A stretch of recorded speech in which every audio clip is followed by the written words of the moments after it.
குஜராத் மாநிலம் கெடா நகரில் உள்ள ரைஸ் மில்லில் ஏற்பட்ட பயங்கர தீ விபத்தில் பல லட்சம் மதிப்பிலான பொருட்கள் எரிந்து சேதமானது. அந்த காட்சிகளை தற்போது பார்க்கலாம்.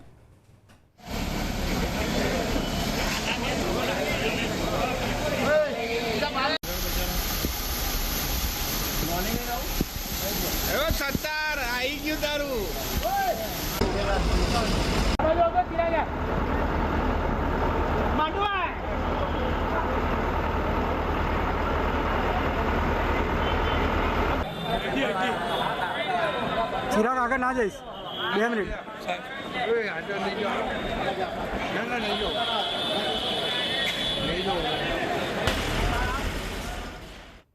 இது பற்றிய மேலும் விவரங்களை எமது செய்தியாளர் பாரதி ராஜா வழங்க கேட்கலாம்.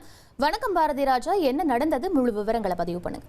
கண்டிப்பாக இந்த விபத்து நடந்திருப்பது குஜராத்தின் கெடா நகர்ல. அங்க இருக்கிற ரைஸ் மில், தனியார் ரைஸ் மில் ஒன்றுல இந்த விபத்தானது ஏற்பட்டிருக்கு. முதற்கட்ட விசாரணையில இது மின் கசிவால ஏற்பட்டதா சொல்லப்படுது. ஆனால் உண்மையான காரணம், விபத்துக்கான உண்மையான காரணம் என்ன என்பது தெரியவில்லை. இந்த தீ விபத்துல தற்போது வரை உயிரிழப்பு குறித்த எந்த தகவலும் இல்லை. ஆனால் அந்த ரைஸ் மில்ல இருந்த பலாயிரக்கணக்கான அரிசி மற்றும் நெல் இந்த தீயில கருகி சாம்பலாயிருக்குது. அது மட்டும் இல்ல, அங்கிருந்த இயந்திரங்களும் சேதமடைந்திருக்கிறதா சொல்லப்படுது. ஒட்டுமொத்தத்துல பல லட்சம் மதிப்பிலான பொருட்கள் இந்த தீ விபத்துல சேதமடைந்திருக்கிறது. தீ தற்போது கட்டுக்குள் கொண்டு வரப்பட்டிருந்தாலும் தற்போது வரை தீ முழுமையாக அணைக்கப்படவில்லை. கட்டுக்குள் தான் கொண்டு வரப்பட்டிருக்கிறது. 5 தீயணைப்பு வாகனங்கள் இந்த தீயை அணைக்கும் பணியில தற்போது ஈடுபட்டு வருகிறது.